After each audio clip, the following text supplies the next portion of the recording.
네, 진화심리학 그 제3장 자연의 적대적 힘들과 맞서 싸우기 라는 주제로 이번 세미나를 정했고, 사람의 생존 문제에 대해서 관련된 이야기예요. 이번 2부, 그러니까 2부 생존 문제 중에서 단 한 장으로만 이루어져 있어요. 제 2부는 사람이 어떻게 생존을 해왔는지, 인류가 어떻게 어떠한 방식으로 생존을 거쳐서 그런 진화의 역사를 거쳐서 지금까지 오게 돼서 어떤 음식 성향이라거나 어떤 그 생활 방식, 라이프 스타일의 성향이라거나 그런 걸 겪게 됐는지, 그거에 대해서 주로 이번 장에서 다뤘습니다. 자연의 적대적 힘들과 맞서 싸우기라고 하는, 굉장히 자연에는 우리가 극복해야 될 것들이 굉장히 많으니까 그런 위험들로부터 우리가 어떻게 생존해 왔을까, 그걸 자연의 적대적 힘들이라는 표현으로 표현을 했더라고요. 보시면 우리가 가장 중요한 게 식량을 어떻게 획득하고 선택할 것이냐 라는 게 가장 중요한 문제 중 하나거든요. 어떻게 독소가 없는 식량을 얻게 될 것인가, 어떻게 하면 식량을 얻어서 배분하고 요리하고 그것들을 좋은 영양분을 우리가 만들 것인가 라는 게 진화의 역사 속에서 중요한 관건이었는데, 그것들 중 하나가 요리 본능이라는 책 제목이 있어요. 그 불가조리라고 하는, 이 책에서는 140페이지에 불가조리라고 하는 소제목으로 나와 있는 장인데, 거기서 인류학자 리처드 랭엄이라는 사람이 요리 본능이라는 책을 썼어요. 여기 리처드 랭엄이라고 하는 사람이 캐칭 파이어 요리 본능이라는 책을 써서 요리하는 자가 지구를 지배하다, 요리라는 게 특히 불을 통한 조리라는 것이 인간의 발달에 어마어마한 영향을 끼쳤다 라는 이야기를 하죠. 왜? 조리는 음식에서 섭취 가능한 에너지를 높이며 소화 비용을 줄이고 사람에게 독소가 될 수 있는 미생물을 죽이는 이점까지 있기 때문에. 그러니까 여기에 대한 구체적인 근거는 음식물 조리하면 순에너지 가치가 높아지고 음식물을 소화하기 쉽게 만들기도 하고, 그리고 조리한다는 게 인류 문화적으로 어떤 문화권을 가든지 불을 통한 조리라는 게 보편적인 속성이기도 하고, 그리고 우리의 뇌가 지금까지 커지게 된 큰 이유 중 하나가 고기를 이렇게 익혀서 먹는 게 큰 원인이 됐다, 이런 이야기를 하죠. 섬유질이 많은 열매나 익히지 않은 음식물로는 충분한 칼로리를 공급할 수 없다, 그런 이야기를 해서 익히지 않은 음식물만 섭취하면 건강에 좋지도 않을 뿐더러 여자 중에는 생식 능력에 이르는 사람이 많이 나올 수 있기 때문에 불을 통한 조리라는 게 굉장히 인류의 역사 속에서 중요했을 것이다 라는 이야기를 하거든요. 큰 뇌가 지나는데 중요한 그 발달 원인이 됐다, 이런 이야기를 하는데, 굉장히 그 어떤 종류의 적응을 하게 만드는데 불을 통한 조리가 큰 이점을 가졌다는 거는 인정하는데, 큰 뇌를 만드는데, 뇌를 크게 만드는데 좀 기여했다? 엄청난 기여를 했다라는 거에 대해서 많은 과학자들이 좀 회의적인 입장이더라고요. 왜냐하면 여기 나와 있기로, 그러니까 불을 통한 조리가, 많은 과학자는 조리가 50만 년 전에야 시작되었다라고 추측을 하는데, 불을 썼다라고 하는, 불을 사용한 조리가 일어났다고 하는 과학에 뒷받침되는 증거는 20만 년 전쯤의 자료밖에 없거든요. 그러면 그 호모 에렉투스 조상이 그 이전에 존재한 조상들보다 훨씬 큰 뇌를 가지고 화석 기록에 나타나는 시기인 160만 년 전이나 190만 년 전에는 조리 관습이 이미 광범위하게 퍼져 있어야 된다라고 이야기가 돼야 되는데, 우리가 가진 그 조리의 역사 증거만으로는 50만 년 전쯤밖에 추정을 못 하겠는데, 아무리 보수적으로 잡아도 그런 식의 상황이라서 조리가 큰 도움이 되었는가, 큰 뇌를 크게 발달시키는데, 거기에 대해서는 좀 크게 회의적이긴 하죠. 뭐 일단 요리 본능이라는 게 좀 그렇기도 하고, 요리 본능이란 책이 여러모로 중요하긴 하지만, 그리고 우리의 그 인류가 발달하는데 여러 커다란 영향을 미치긴 했지만, 한 가지 비판점이 있죠. 그러니까 뇌를 크게 발달시키는데 주요한 원인이었는가, 거기에 대해서는 큰 의문이 있다고 합니다. 그래서 다음으로 넘어가면, 이 요리와 관련된, 그리고 먹는 것과 관련된 얘기를 계속해서 하려고 해요. 그 다음으로, 그 바로 다음 페이지 141페이지를 보시면 나오는 가설이 항균 가설이거든요. 우리가 왜 향신료에 끌릴까? 사람 왜 양념을 좋아할까? 우리가 되게 뭐 짬뽕도 있고 뭐 김치도 있고, 우리가 일상적으로 먹는 음식들 중에도 굉장히 양념이 많이 쳐진 것들이 많고, 그리고 또 뭐 있을까? 하물며 치킨만 해도 양념치킨이 굉장히 인기가 많죠. 그리고 양념치킨 중에서도 뿌링클 치킨? 뭐 전 잘 모르겠는데 제 동생이 그런 것들 많이 좋아하더라고요. 뿌링클 치킨이니 뭐 무슨 카레맛 치킨이, 커피맛 치킨이니, 별별 것들이 다 들어가는데, 그렇게 우리가 양념이 들어간 음식들이 많을 정도로, 하물며 치킨만 해도 왜 우리가 향신료에 끌리는가, 거기에 대해서 이런 이야기를 합니다. 그러니까 우리가 음식을 잘 먹고 영양분을 섭취하기 위해서는 미생물을 잘 죽일 수 있는, 그러니까 세균이라거나 바이러스라거나 그런 것들을 잘 섭취하지 않게 도와줄 수 있는 방법들이 필요한데, 아까 했던 방법이 첫 번째였죠. 불을 통한 조리가 첫 번째 방법이에요. 우리가 소중한, 그러니까 깨끗하고 그나마 위생적인 음식을 먹을 수 있는 소중한 방법이죠. 이게 첫 번째 방법이고, 두 번째 방법이 항균 가설이라고 합니다.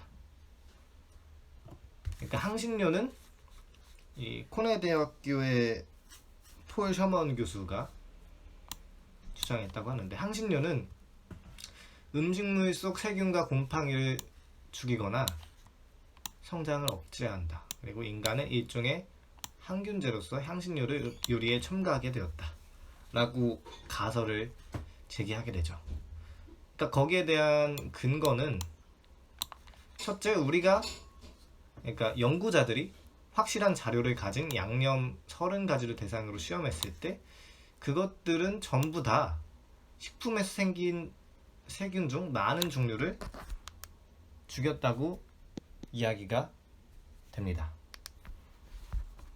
그러니까 우리가 보편적으로 쓰는 그 양념들의 대부분이, 거의 모든 양념이 식품에 생긴 세균이나 미생물들을 많이 죽이게 된다는 거죠. 항균을 하게 된다는 거죠.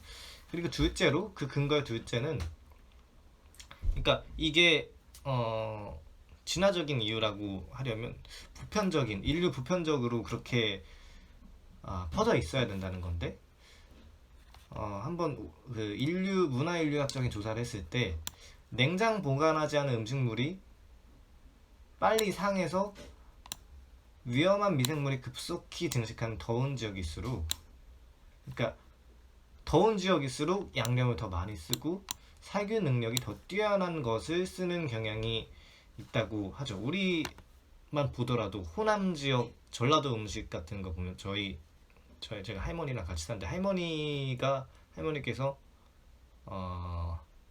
목포 해남 쪽 출신이시란 말이에요. 그래서 할머니께서 바로 집 앞에서 가오리, 홍어, 홍탁 이런 거 하시는데 35년 가까이 되셔서 쭉 해오고 계시는데, 지금도 나름 인기가 있죠.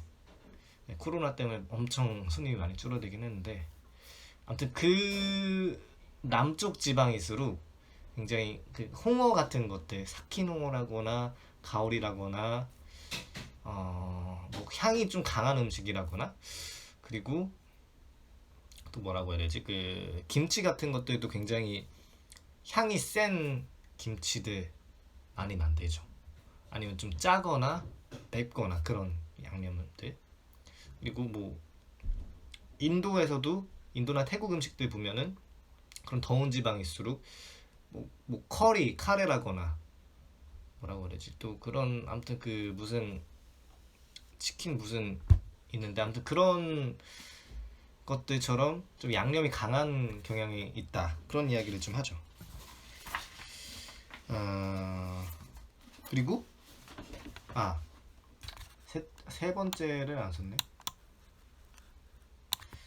세 번째, 채소 요리보단 육류 요리에 양념이 더 많이 쓰이는 경향이 있다고 하죠. 채소 요리는 그렇게 육류보다 크게 상하지 않을 가능성이 큰데, 일반적으로 육류 요리에 양념을 쓰게 되는 경향이 훨씬 더 큰 걸 봐서, 이 세 가지 이유를 봐서 이게 진화적인 그 이유가 있을 것이다 라고 이야기를 하죠. 그러니까 이게 근데 특수하게 사람 유전자에 특수한 적응을 가지고 있어서라기보다는, 그 가능성을 보통 배제하진 않지만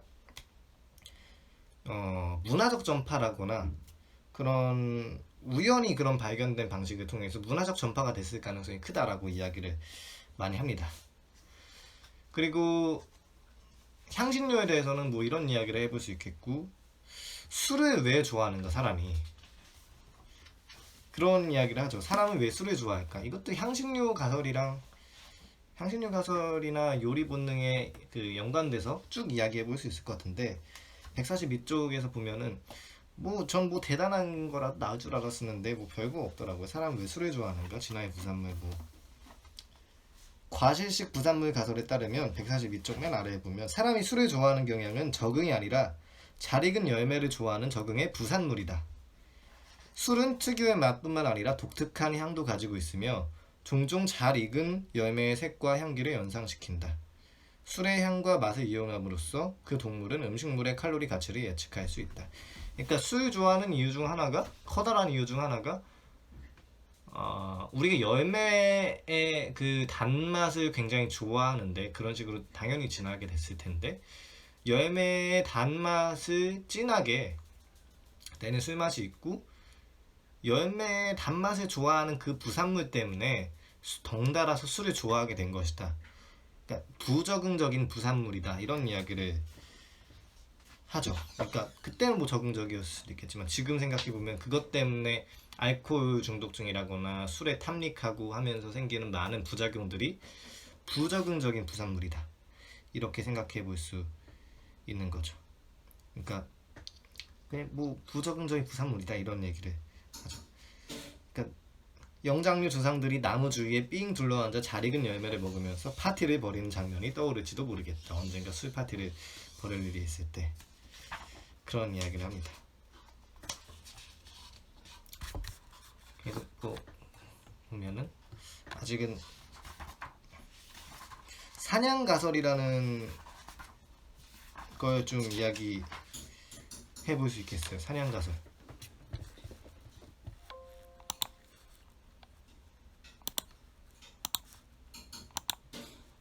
이상님, 네? 이상님, 네? 좀 뜬금없지만은 네. 그 홍어의 맛을 좀 형용해 주시겠습니까? 제가 홍어를 한 번도 안 먹어가지고. 홍어, 저는 좀 어렸을 때부터 할머니하고 같이 자라서 많이 먹었거든요. 할머니가 식당을 쭉 해오셔서, 어렸을 때 그 먹었던 그 느낌이 거의 어, 뭐랄까, 아직 기억이 막 뚜렷하진 않지만 되게 독해요, 독해. 지금 간만에, 안 먹은 지 좀 오래되긴 했는데, 간만에 먹는다 생각을 해도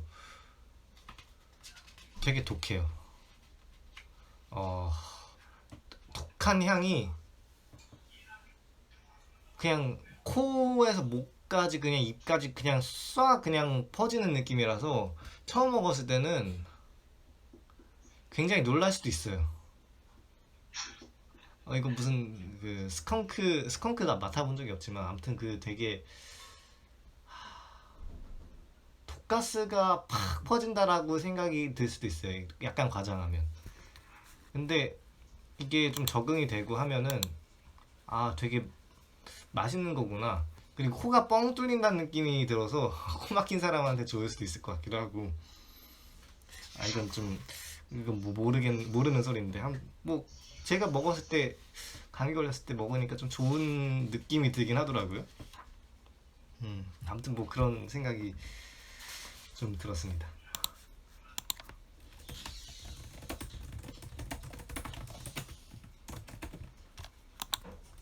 우리 조상이 먹이를 구하는 방법 크게 두 가지가 이렇게 나뉘어지는데, 첫 번째는 사냥 가설이 있고 두 번째는 채집 가설이라는 게 있거든요. 사냥 가설은 우리가 사냥을 통해서 특히 남자들이 대규모의 협동을 통한 사냥을 통해서 인류가 지금까지 버텨왔고 특히 뇌가 많이 발달해 왔다는 그런 가설이에요. 이것 때문에 뭐 여러 가지 가설이 있죠. 이것 때문에 사람들이 좀 협동하게 되기도 했고, 그리고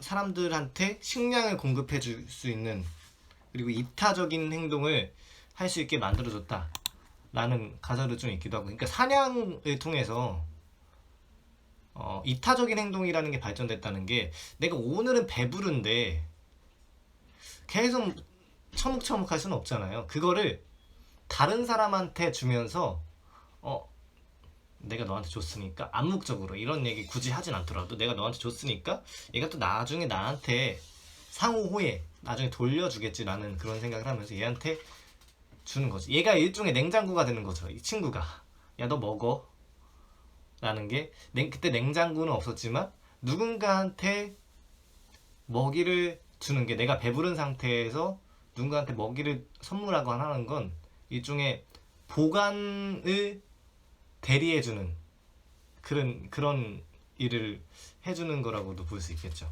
그런 식으로도 상호협동이 발전하고 이타심이 좀 발전하게 됐다. 이타적인 능력이 발전하게 됐다. 그리고 협동 능력, 남녀의 분업 능력이 좀 발전하게 됐다. 이런 이야기를 하기도 하고, 그리고 과시가설이라는 것도 있어요. 그러니까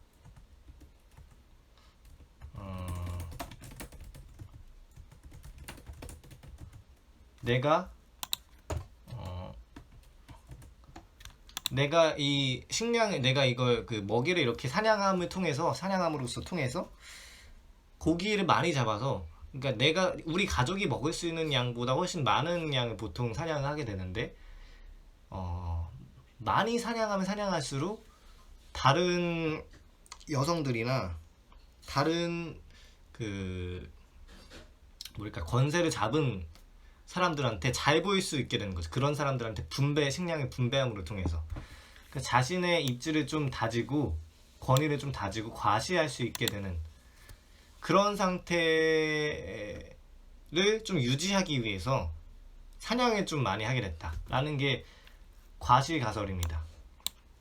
이 과시가설을 통해서 누군가한테 과시를 하거나 함으로써 사냥을 좀 많이 하게 된, 그렇게 함으로써 사냥이라는 게 인류에서 많이 발전하게 되고 인류의 뇌 발달에도 많은 도움이 됐다. 특히 고기 섭취가 많이 도움이 됐다라는 이야기를 하죠.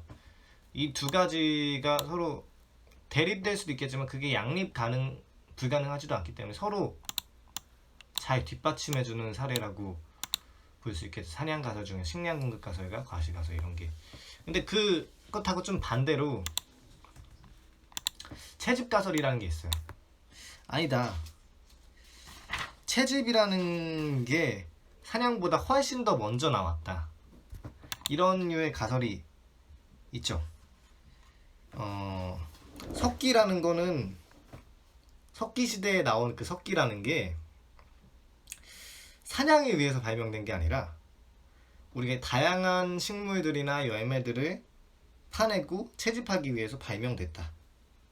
그런 식의 이야기를 합니다. 그러니까 이게 이 가설이 가진 이점들이 있고 약간 약점들도 있는데, 이게 숲에서 사바나 산림지대로 우리 조상이 이동하게 된 경로를 잘 설명해 주기도 하고, 그 도구의 사용 때문에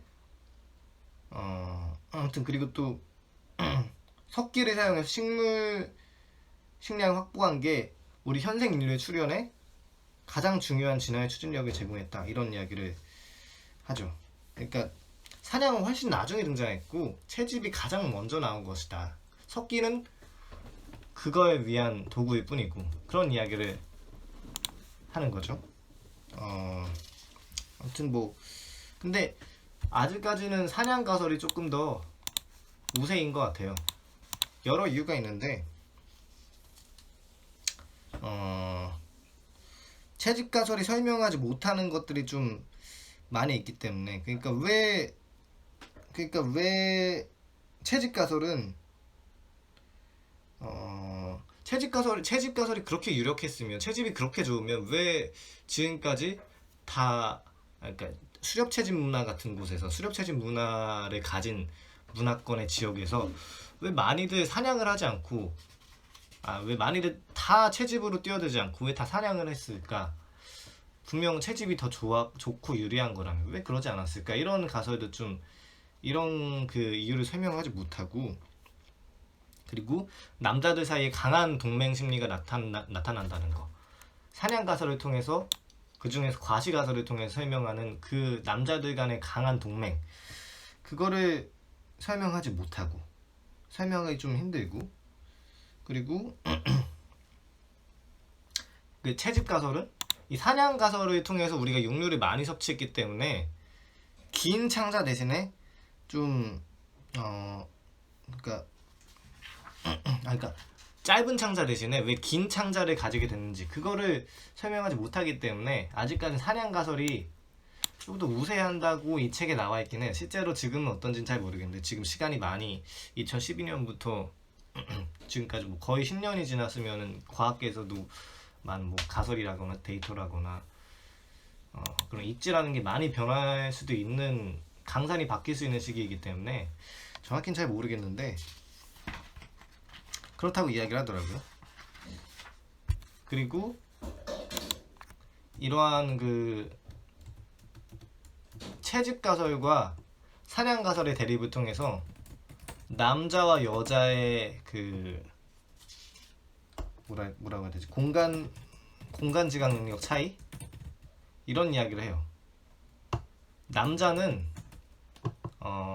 그 방위 중심적으로 공간을 지각하는 경향이 있고, 여자들은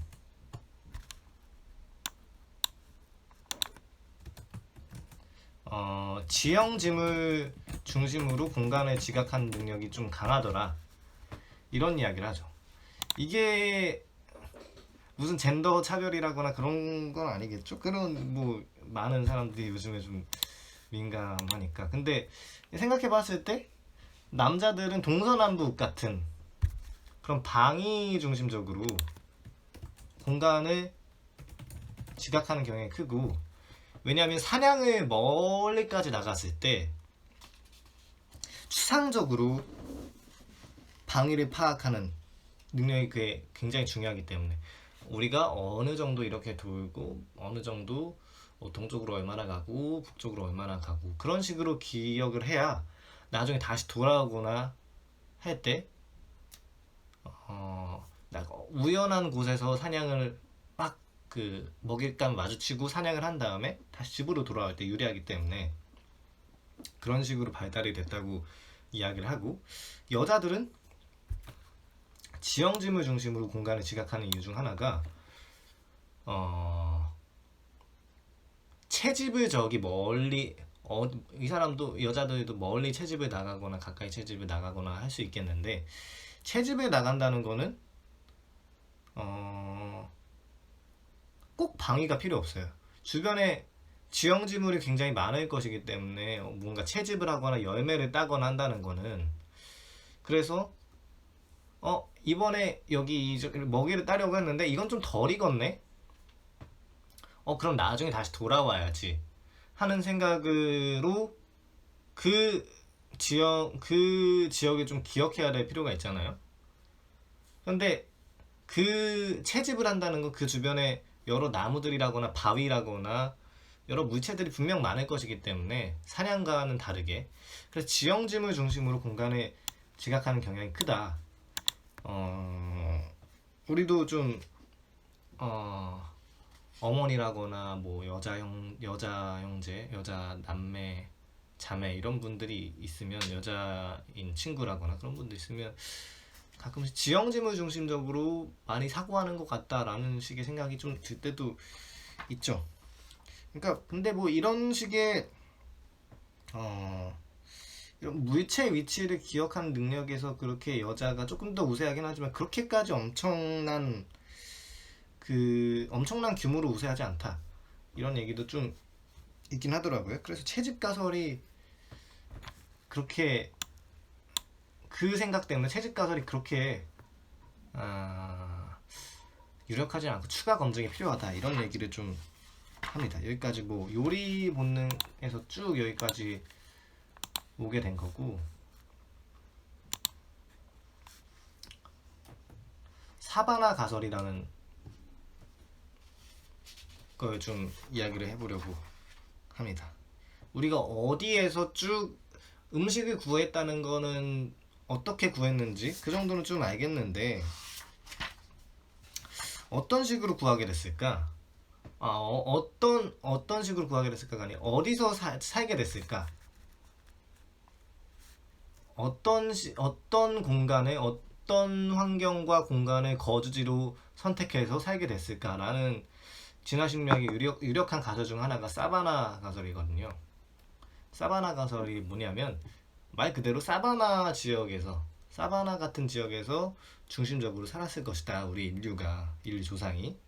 그런 이야기입니다. 그러니까 열대우림보다 고기를 얻을 수 있는 사냥감이 훨씬 더 많고, 사바나 지역이 채집할 수 있는 식물도 더 많고, 경치도 유목민의 생활 방식에 알맞게 넓게 탁 트여 있다. 그리고 사바나에 자라는 나무는 예민한 사람의 피부를 뜨거운 햇빛에서 보호해주고 위험을 피할 수 있는 피난처도 제공해준다. 이런 이야기를 합니다. 그래서 여러 사바나와 관련된 여러 연구를 한 게 있는데, 특히 그 중에 자연경관 선호도를 조사한 결과도 있죠. 사람들이 어떤 자연경관을 좋아하느냐, 사바나를 좋아한대. 사바나 종류의 풍경을 많이 좋아한대요.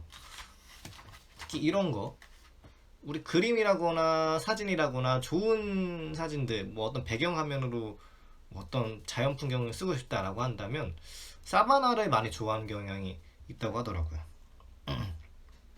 오히려 좀 성기거나 빽빽한 수목으로 둘러싸인 그 숲보다는 이런 걸 훨씬 더 좋아한대요. 꽉 막혀 있는 것보다.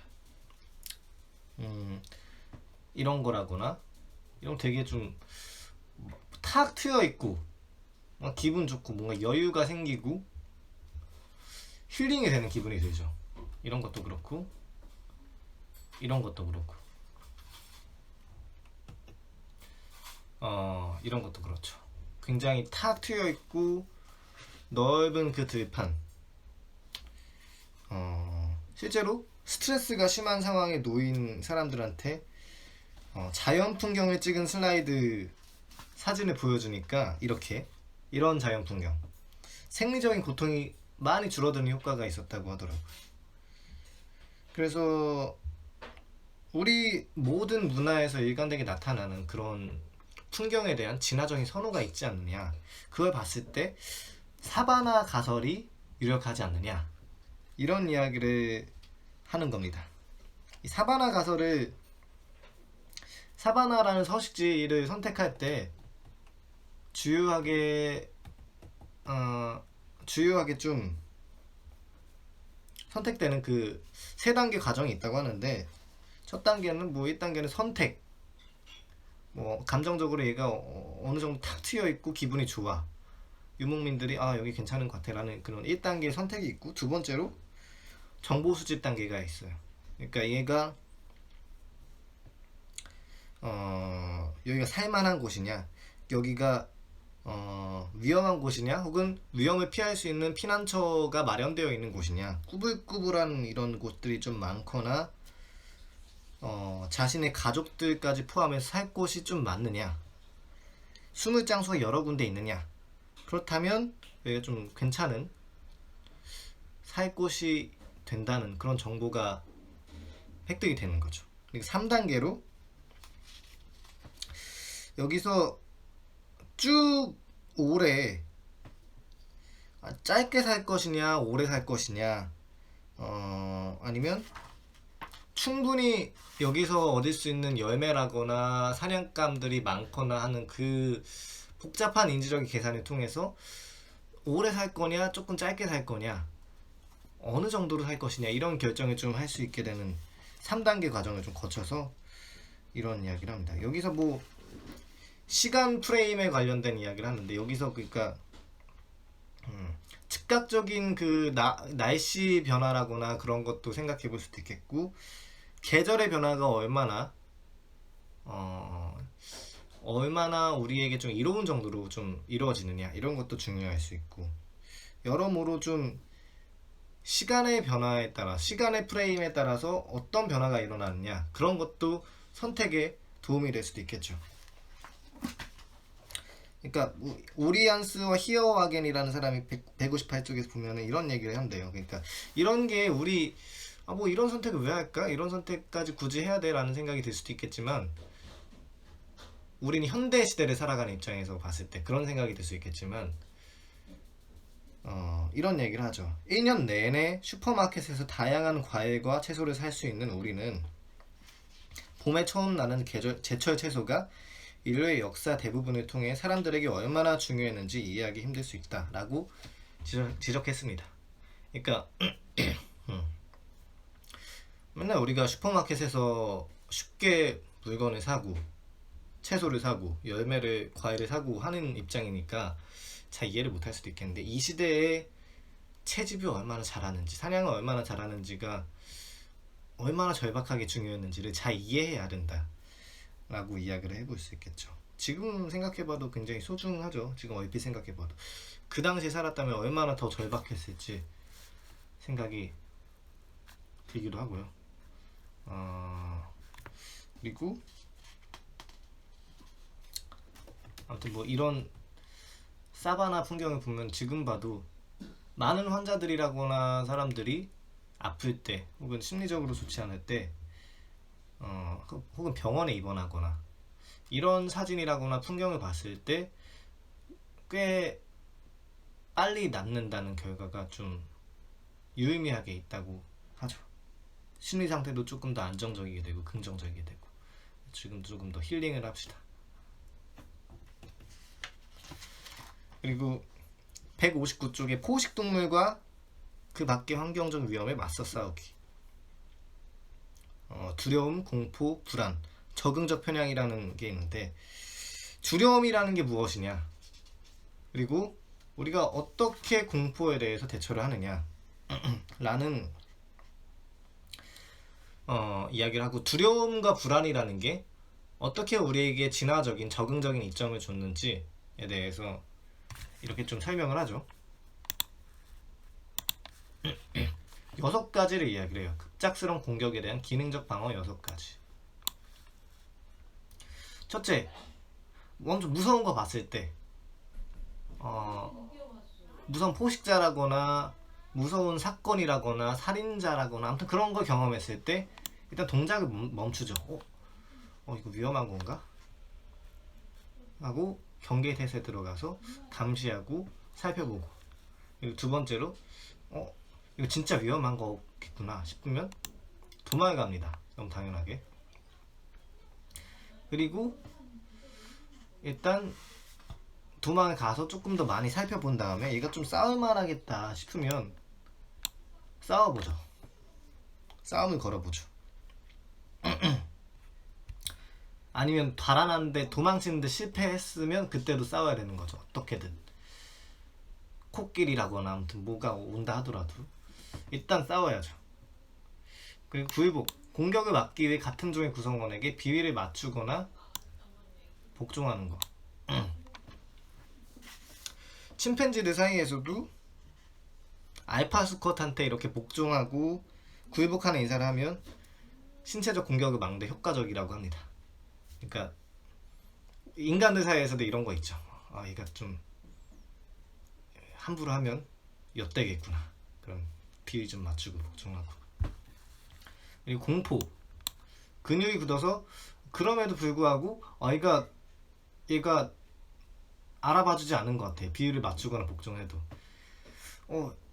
근육이 굳어서 움직이지 않거나 그러면 죽은 척하기를 한다고 합니다. 이거는 인간뿐만 아니라 대부분의 포유류들이 가지고 있는 수법이라고 이야기를 해요. 꽤 신기하죠. 대부분의 포유류들이 죽은 척하면서, 그러니까 죽은 척하거나 포유류들이 이 먹이를 물 때 혹은 잠재적 먹이를 볼 때 얘가 어떻게 근육을 움직이는지 굉장히 민감하대요. 어떻게 움직이는지, 시각적으로나 촉각적으로나. 어떻게 움직이네? 이렇게 움직이네? 그러면 한참 동안 움직이지 않는 먹이한테 흥미를 느끼지 않는 거죠. 내가 이미 잡았구나, 이미 죽었구나, 그런 식으로 생각이 들어서. 그래서 똑같이 죽은 척을 하면 반대로 역으로 생각해서 내가 먹히는 입장이라고 생각했을 때 죽은 척하면 이 포유류가 나 이미 죽었네 라는 생각이 들어서 힘을 순간적으로 놓게 되는 경우가 생긴다는 거죠. 그럼 딱 그때 도망치는 겁니다. 이게 많은 포유류들이 위험을 겪었을 때 대처를 하는 많은 방법 중 하나라고 이야기를 하는데, 여기까지는 똑같아요. 여기까지 많은 포유류들이 그런데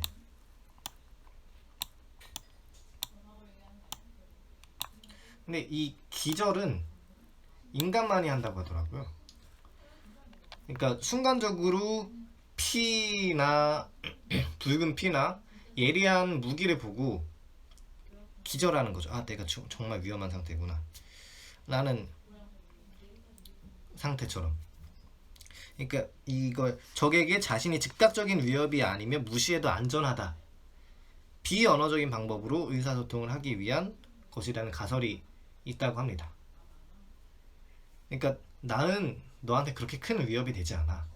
그러니까 의식적으로 그렇게 생각하는 건 아니지만 그런 것들을 표출하는데 꽤 도움이 됐기 때문에 진화적으로 그런 식의 적들에 대한 그런 식의 대처 방법이 인간한테 좀 유리하게 좀 작용해서 유전자가 누적이 된 거 아닌가, 그런 식의 해석을 하죠. 그러니까 그래서 그 근거 중 하나가, 뒷받침되는 증거 중 하나가 남자보단 여자와 어린아이가 기절을 할 확률이 훨씬 높다. 그리고 실제 증거도 이 예측을 강하게 뒷받침한다, 이런 이야기를 하죠. 그러니까 여자나 어린아이가 훨씬 더 많이 기절을 잘하는 걸로 봐서 그런 식의 해석이 좀 맞지 않느냐, 이런 얘기를 하는 거죠. 그리고 이것하고 좀 비슷하게 이거는 뭐 다미주 신경 이론이라는 곳에서 이야기를 하는 건데 비슷해요. 위기에 처하면 나타나는 세 가지 반응. 첫 번째, 사회적 개입 유도 시스템. 두 번째는 fight or flight, 싸움 또는 도주. 세 번째, 붕괴. 첫 번째는 사회적 개입 유도 시스템. 내가 지금 위험해. 그러면 도와달라고 하는 거죠.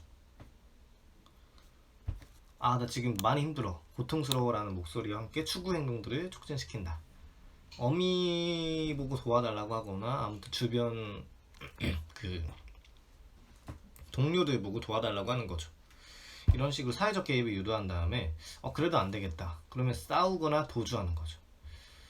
도주해도 안 되면 싸우고, 싸우겠다 안 되면 도주하고, 이런 식으로 이걸 반복하게 되는 건데, 두 번째, 셋째 번째랑 똑같죠. 도망, 싸움.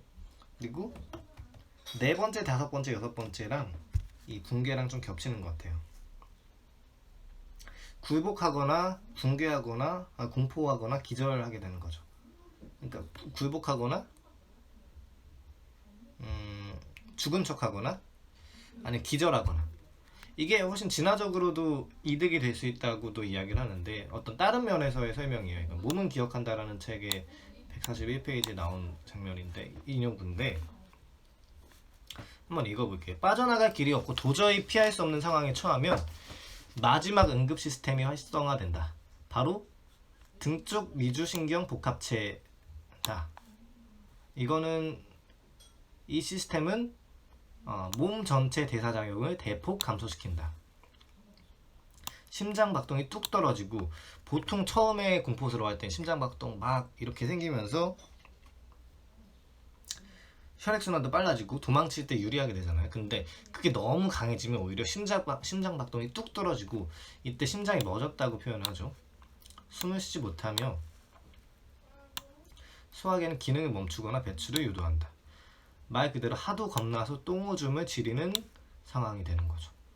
이 시점이 되면 우리는 상황과 분리되어 무너지고 얼어붙어 버린다. 프리즈가 된다고 이야기를 하죠. 엄청나게 공포스러운 상황에서 얼어붙을 정도로 프리즈가 되는 그런 상황까지 마주하게 된다. 보통은 처음에는 혈액순환이 엄청 빨라지고 에피네프린이 많이 증가해서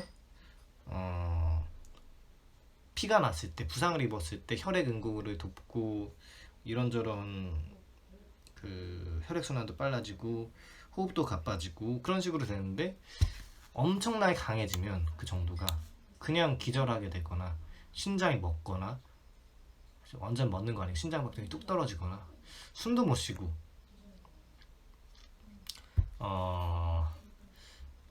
소화기는 기능을 멈추고 소화 쪽에다가 혈액을 에너지를 쏟지 않는 거죠.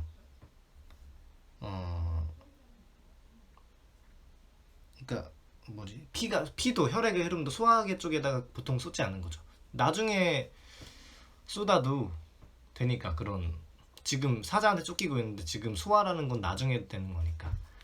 그래서 이런 식의 진화가 좀 유리할 수 있는 이유가, 나중에 지금 많이 에너지를 아껴놔야 나중에 혹시나 도망칠 수 있는 상황이 생긴다면 도망칠 수 있기 때문에 지금 프리즈가 되는 것이다 라고 해석을 할 수도 있고, 아까 말한 것처럼 그냥 기절하는 것이, 나는 그렇게 위협적인 적이 아니에요 라는 걸 좀 보여주기 위한 것도 있겠고, 그런 식의 해석이 있을 수 있겠죠.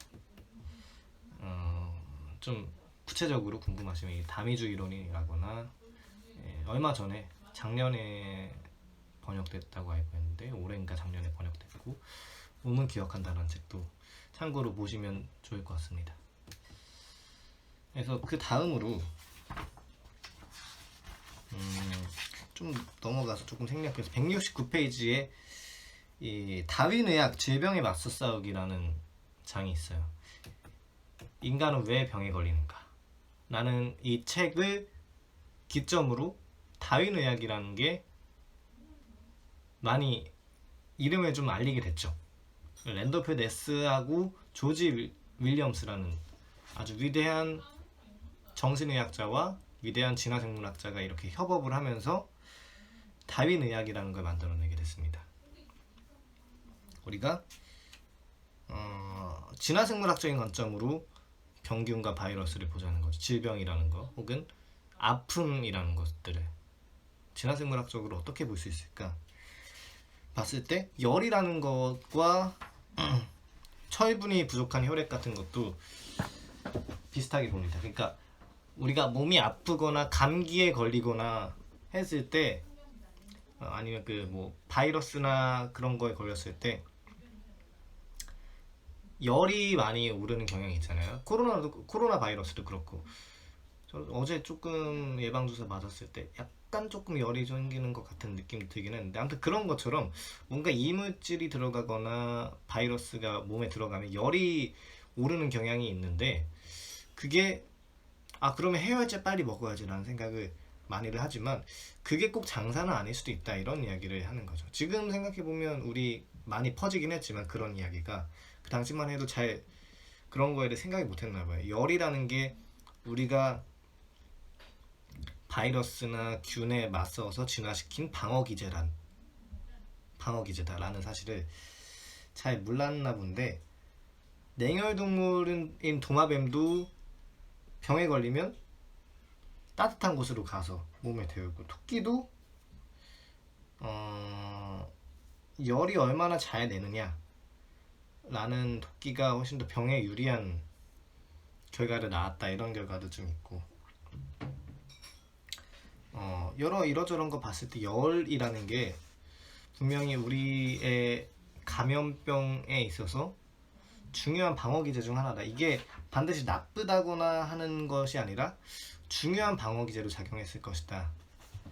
진화심리학적인, 진화의학적인, 진화생물학적인 관점에서 봤을 때 열이라는 게 우리를 좀 힘들게만 하고 짜증나게만 하는 거 아니냐라고 생각이 들 수 있는 것들이 오히려 방어기제, 우리의 그 몸을 지켜주는 방어기제로 좀 작용할 수도 있겠다, 이런 이야기를 할 때 좀 도움이 되긴 하죠.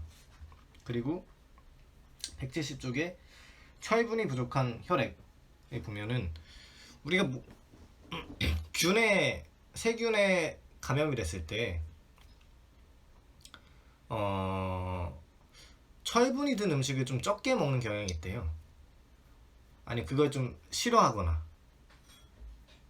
이게 어떤 거냐면 철분이 세균의 주요한 먹이이기 때문에 세균이 철을 먹으면서 번식한다고 하더라고요. 그래서 세균에 감염되면 우리 몸은 혈액 중에 철분 함량을 감소시키는 화학물질을 많이 분비하고, 그래서 그와 동시에 햄이라거나 그 달걀이라거나 또 뭐 있지? 순대라거나, 우리 그 한국 대한민국 사람들이 좋아하는 것들 중에 하나 순대도 철분이 많죠. 그런 거를 좀 적게 먹는 경향이 좀 생기게 되고, 그걸 먹더라도 인체에 흡수되는 경향을 많이 줄인다고 해요. 그래서 본질적으로 세균을 굶주리게 해서 감염에 맞서 싸우려는 거죠. 굉장히 본능적으로 철분이 든 음식을 최대한 적게 먹음으로써. 그래서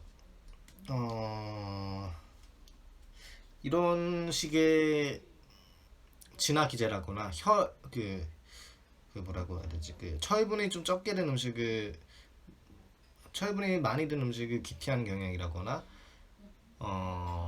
열을 내는 경향이라거나, 우리 몸이 그런 것들이 단순히 그냥 이거 왜 그런 거야 라는 생각이 들 수도 있겠죠. 입맛이 그냥 단순히 떨어진 건가, 좋지 않은 건가 라는 생각이 들겠지만, 이게 단순히 그런 부작용이 아니라 오히려 감염에 맞서서 싸우기 위해 발달시킨 진화적 방어 기제다 라고 볼 수도 있다라는 거죠. 이런 관점을 계속 가지고 다른 질병들에 대해서 쭉쭉쭉쭉 보다 보면 다른 것들도 분명히 그런 우리가 단순히 나쁘다고만 생각했던 것들이 사실은 진화적인 방어기제가 아니었을까라고 하는 것들이 많이 밝혀지지 않을까, 그런 식의 생각을 해볼 수 있는 거죠. 그런 식의 관점을 가진다면 의학이 조금 더 발전할 수 있을 것 같다는 생각이 듭니다.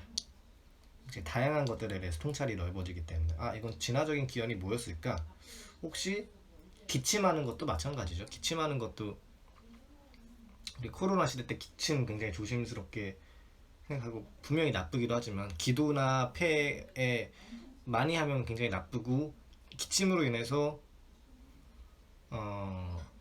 그 사람들 전염시키는 거 굉장히 나쁘기도 하지만, 그것이 어떤 식의 작용을 하는지, 우리한테 어떤 방어 기제를 하는지, 뭔가 막히거나 이물질이 들어갔을 때 그걸 좀 빼고자 하는 우리 몸의 방어 기제인지 진화적으로 발달시킨 방어 기제인지 좀 생각해 볼 만한 그런 이야기죠. 이것도 인간은 왜 병에 걸리는가라는 책을 자세히 보시면 혹시 시간이 될 때 나오는 이야기이긴 합니다. 그리고 다음으로 사람은 왜 죽는가, 노화 이론에 대해서 이야기를 하죠. 그러니까 왜 우리가 늙을까? 굉장히 큰 수수께끼죠. 왜 진화로 풀어보는 노화의 수수께끼인데, 나이 먹으면서 거의 모든 신체 기제가 퇴화를 하게 되거든요. 그러니까 특히 이런 것들은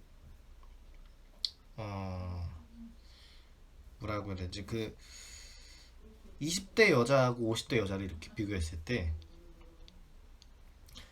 그렇게 좀 잘 뭔가 뭐랄까 건강하고 윤기 있어 보이고 예쁘고 탄탄해 보이는 그런 자연 선택은 젊은 여자한테 훨씬 더 강하게 작용하고 50대 이런 분들한테는 좀 탱탱함이 좀 잃어버리게 되거나 건강함을 좀 빨리 잃어버리게 되거나 그런 경향이 좀 크죠. 그런 게 왜 일어나게 됐을까? 라는 거 생각해 봤을 때 다면 발현 이론이라는 거를 조지 윌리엄스가 이야기를 합니다. 유전학을 공부할 때 많이 언급이 되는 개념이거든요. 다면 발현 이론이라는 게. 그러니까 어느 한 유전자가 하나의 속성에만 적용이 되는 게 아니라 다른 여러 가지 속성에도 적용된다는 게 다면 발현 이론인데, 그러니까 빨간 머리 엔 있죠. 빨간 머리 엔도 빨간 머리 유전자는 죽은 개 유전자랑 연관이에요. 독립이 아니라. 그러니까 그쵸. 빨간 머리 엔 보면 죽은 개죠. 죽은 개가 있죠. 그러니까 염색한 빨간 머리가 아닌 이상에 대부분 빨간 머리면 죽은 개의 확률이 높거든요. 거의. 그런 거 봤을 때 이 늙는다는 것도 마찬가지로 남성들한테 유리한 테스토스테론이 강해서 젊을 때 굉장히 유리한 입지를 차지하고 뭐랄까 남성들 사이에서 경쟁도 뛰어나고 여자들 사이에서도 암컷들한테도 굉장히 인기를 많이 얻었다. 그런 남자가 있어서 짝짓기를 굉장히 성공적으로 했다라고 하지만 생각해 봤을 때 이 테스토스테론은 나중에 과도하게 되면 전립선 암 발병에도 큰 위협이 된다고 하더라고요. 그래서 젊은 때는 이게 굉장히 유리한데 늙어서 전립선 암에 걸릴 수 있는 위험도 커지기 때문에 이게 다면 발현의 위험이라고 합니다. 마찬가지로 이런 노화에 관한 다면 발현 이론을 통해서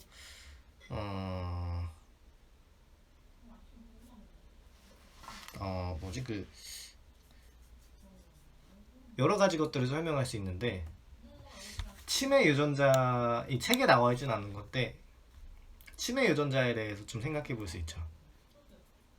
치매라는 병이 잘 생각해 보면 그러니까 발견된 지 그렇게 얼마 안 됐어요. 그러니까 유의미하게 늙으면 많이 생긴다라는 인식이 그렇게 엄청 오래되지 않았어요.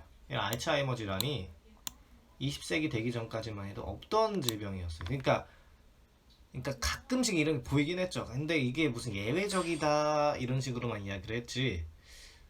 이게 뭐 알츠하이머 질환이라고 이름 붙여야 될 정도로 뭔가 두드러지진 않았었던 거죠. 그러니까 보통 그냥 망령 들었네, 뭐 귀신 들렸네, 뭐 노망 들었네 이런 이야기를 하지만 치매라고까지 그렇게 많이 이야기하진 않았던 것 같아요. 그래서 알츠하이머 유전자 외 기타 등등을 제외하고 생존에 치명적으로 부적합했던 그런 유전자들은 생존 경쟁과 진화 과정 속에서 도태된 개체들과 함께 역사의 뒤안길로 빨리 사라져 버렸죠. 그러니까 생존에 그렇게 엄청나게 불리했던 부적합했던 그런 유전자들이 있었을 텐데 보통 그런 것들은 빨리 도태가 돼요. 그러니까 일찍 없어져 버린다. 그러니까 뭐라고 해야 돼? 다운증후군 환자들도 정말 안타까운 이야기지만 오래 못 살고 번식도 못하고 빨리 죽잖아요. 그래서 보통 그렇게 많지는 않거든요. 그런 정도의 그런 질병 그렇게 많지 않잖아요. 우리가 봤을 때 그렇게 많지 않은데 그래서 역사의 뒤안길을 많이 사라져 버리죠. 많이 도태돼서 지금 남아있는 유전자들이 별로 없는 거죠. 그런 다운증후군 환자들 보면은. 근데 생존에 치명적으로 부적합했기 때문에 빨리 없어져 버린 거죠. 근데 알츠하이머 관련 유전자는 나이가 꽤 많을 때 발현되기 때문에 사라질 수가 없었어요. 그러니까 나이가 꽤 많이 발현이 돼서 이게 생존에 불리하기도 하지만 이미 그때까지, 왜냐하면 그때까지만 해도 우리 인류가 이렇게 오래 살 줄 몰랐었던 거죠. 그러니까 속간의 그 유전자를 진화의 역사 속에서 알츠하이머 관련 유전자가 속가내지 못할 정도로 그만큼 오래 살지 못했기 때문에 여러 가지 요인으로 인한 그 평균 수명의 급격한 증가는 생각지도 못한 질병을 인류가 마주하도록 만들게 된 거죠. 아무튼 이런 얘기가 좀 생기게 된 건데, 그래서 여러 가지 이유 때문에 우리의 몸이라는 건 유전자의 입장에서 봤을 때 단순한 소모품이라고 보시면 돼요. 그러니까 빨리 사용하고 다른 자손으로 갈아 끼워서 더 나은 번식의 길을 찾는 게 우리 유전자의 속셈이지, 우리 몸을 계속해서 유지하게 해서 오래 살게 하는 그런 거는 유전자의 목적도 아니고 뭐 아웃 오브 사이트죠. 그냥 아웃 오브 안중이죠. 안중이 없죠. 그렇기 때문에 오히려 우리 몸은 유성생식이 생긴 이래로 죽기로 설계된 몸이다라고 보시면 될 것 같아요. 그러니까 죽는 게 설계됐죠. 생물이라는 게, 유성생식으로 인해 생겨난 생물이라는 게 죽도록 설계가 된 거죠. 결국엔 끝이 있도록 설계가 된 건데 안타까운 일이죠. 그 관련해서 김대식 교수의 그 빅퀘스천 유튜브 영상이 있는데 거기에서 좀 캡처를 한 게 있어요. 이건 뭐 책의 내용이라기보다 좀 관련해서 좀 뭔가 감상적으로 봤을 때 좀 생각을 해볼 수 있는 좋은 구절인 것 같아서 캡처를 한 게 있습니다. 어느 순간 나이를 먹어버리면 자연 선택이 우리한테 관심이 없어요. 무관심해지죠. 이미 좀 할 일을 다 했다고 생각하기 때문에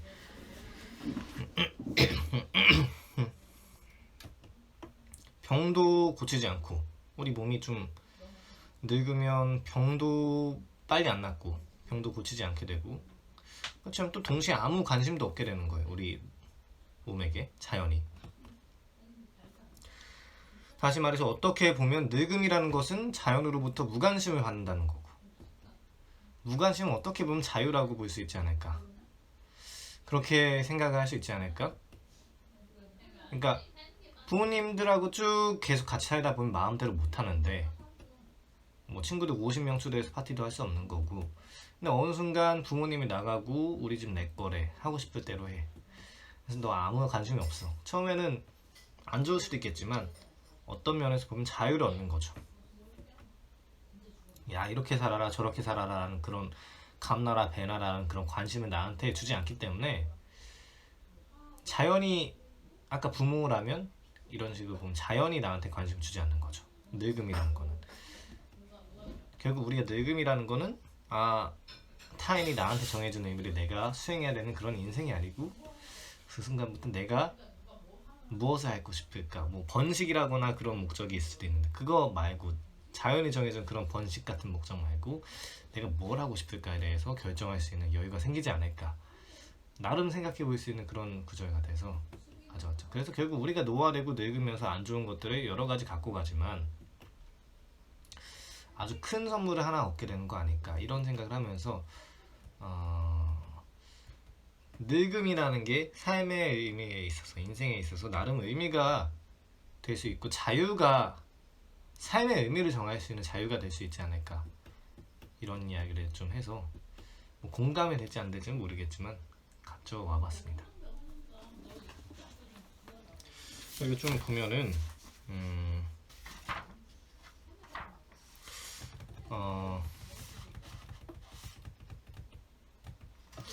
다윈의학 질병에 맞서 싸우기.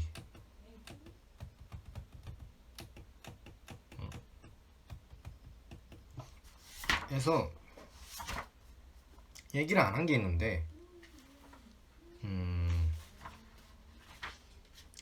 메스꺼움을 느낀다든가 메스꺼움을 느낀다는 것도 뭔가를 먹을 때 썩은 걸 느끼거나 뭔가 똥을 보거나 죽은 곤충이 빠진 음식이라거나 악취를 풍긴다거나 썩은 고기라거나 그런 거 봤을 때 136쪽에 나오는 건데, 메스꺼움을 느끼는데 그걸 피하는 성향 같은 것들도 진화적으로 나온 것 같다. 이거 굉장히 인류 보편적인 현상이다라는 걸 이야기를 하거든요.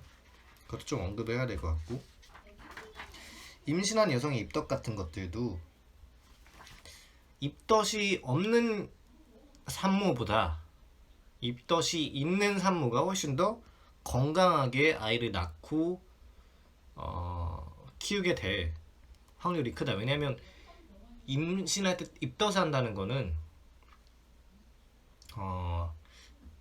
이상한 음식, 썩은 음식, 독성 있는 음식을, 아기한테 좋지 않을 만한 음식을 좀 피하게 만들 수 있는 성향을 만들게 되기 때문에 입덧이라는 게 진화적으로 산모와 태아를 위해서, 태아 모두를 둘 다를 위해서 좋은 합리적인 선택이 아닌가, 이런 이야기를 하는 거죠. 다윈 의학을 통해서 입덧에 대해서도 그런 이야기를 해볼 수 있지 않을까, 이런 생각을 해보는 거죠. 이것도 인간은 왜 병에 걸리는가라는 책을 보면 알 수 있습니다.